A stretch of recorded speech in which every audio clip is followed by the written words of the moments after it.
My guest today is the local poet and Pulitzer Prize nominated poet, Sue Ellen Thompson. Sue Ellen is the author of 5 books of poetry. She edited an anthology of contemporary American poetry. She's been, as I said, she's been nominated for a Pulitzer Prize in poetry. In 2010, she received the Maryland Author Award, which is given only once every 4 years to a poet for his or her body of work. And on top of all that, Sue Ellen is not just one of my favorite Eastern Shore poets, she's one of my favorite poets, period, end of sentence. Sue Ellen, thank you so much for joining us. I'm happy to be here, Bill. Can you tell us a little bit about yourself? Yeah, I was born in northern New Jersey, about an hour west of New York City. My parents neither graduated from college. My father owned a hardware business, and my mother was a housewife. My mother had trained as a teacher, but then World War II brought an end to those plans. They were married during the war. So I lived in a very small town, about half of which was owned by a dairy farmer. And so I actually grew up in a fairly rural area. I remember looking out my bedroom window and seeing the pasture where the pregnant cows were set out to graze before they had their calves. So I would characterize my upbringing. I was the second of 5 children, middle class, 1950s, nothing out of the ordinary. Just so people get a feel for the caliber of poet you are and why I'm so impressed with you, I wonder if you'd read something for us, one of your poems.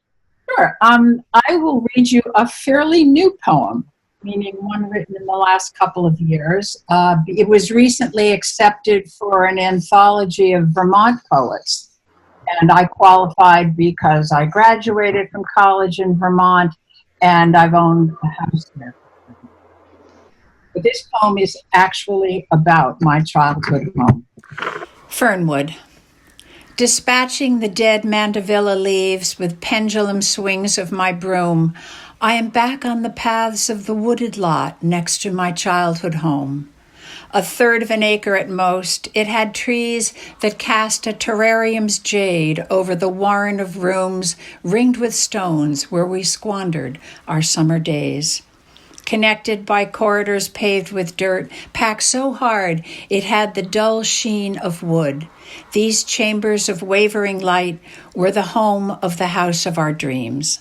My sisters and I swept them clean every day. The minute a leaf drifted down, we leapt upon it with rakes and brooms, leaving only the bare, polished ground. Day after day we swept the earth, perfecting our shared domicile. For whom? Our only visitors were the cats who made it feel wild. Our rage for order had less to do with the home in which we'd been raised than with our unconscious, unspoken wish that our world continue unchanged. What could go wrong here? Nothing, we thought, but something disturbed that great calm. Those summers, the side woods, our parents, the cats, every one of them gone. That's really good, Sue Ellen. I really like that. I have not heard that one before. And it leads perfectly into my before I say that though, squandered our summers. That's a great line, and it brings back memories myself. And the polished paths, God, I can still see them. Did you at that early age? Did you think already that you might be a poet? I don't think it ever occurred to me that I might be a poet until I had graduated from college. Really? And that first year, which is difficult for a lot of young adults, was particularly difficult for me. I was living in a freezing cold Vermont farmhouse. I was very unhappy in my personal life, and I began keeping a journal. And a lot of those journal entries actually took the form of poems. Really? I didn't know that. So you weren't writing poetry until you graduated college. Gee. No, I didn't take a creative writing class until I graduated. and went into graduate school, I was just a literature major. I was reading other people's poetry. Sure. Did you always love language? Did language have a lot of meaning for you? Well, it's interesting. I don't remember consciously loving language, but one thing I do remember, and this goes back to fourth and fifth grade, I loved spelling. And I was very good at it. And I think that it might have been a very early form of the love of language.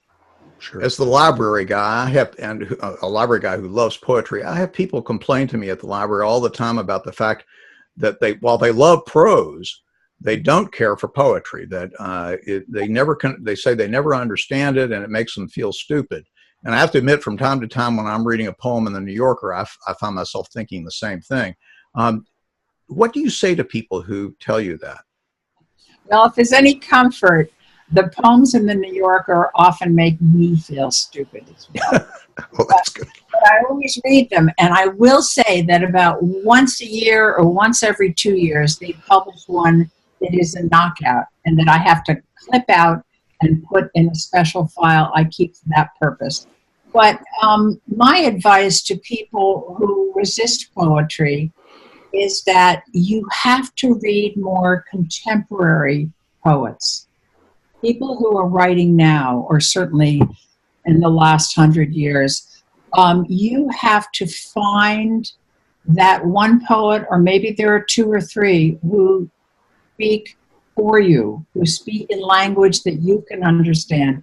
I think the reason most people hate poetry is because they haven't read enough of it. They haven't looked far enough. Years ago, not that many years ago, well, I don't know, 15 years ago, something like that, you gave me a poem that would eventually end up in your book, The Golden Hours, and you asked me to read it. And you must have sent it to me by email, because I can remember we were going to meet in a coffee shop that then stood on the corner of Washington Street in Goldsboro. I believe it's now a plastic surgeon's office. But at any rate, and so I went in there, and I hadn't read the poem yet. I'm sitting there in this crowd of people drinking their morning coffee about 10 o'clock in the morning.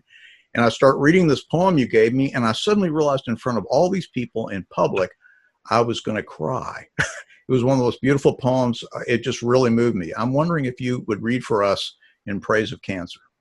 I would be happy to. This is a poem about my mother. In Praise of Cancer. Forgiving her those first 6 weeks of summer, doing crosswords on the porch in a kimono worn so thin the morning light and birdsong could move through it. For drowsy afternoons in chemo, reading magazines, and for the nurses who could slip a needle underneath the paper of her skin as easily as a lover's name into a conversation. For allowing us to see her as a girl again, a string bean, then a downy-headed infant curling in upon herself for sleep, and finally as something luminous, desiring. For sending us the unseasonable snow that dawdled in the autumn foliage the day we drove through the White Mountains past Robert Frost's house, pausing long enough for her to say, "And that has made all the difference." For the afternoon, I brought her home exhausted from the hospital and laid her down to nap on that same porch, the screens dissolving now in late October's radiance.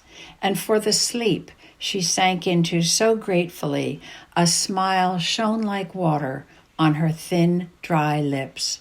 For taking what it had to take so casually at first, an appetite for olives, windfall hair, for being quick and greedy at the end. Thank you so much, Sue Ellen.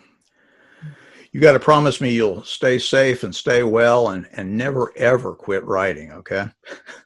I will do my very best. Okay. Thank you very much.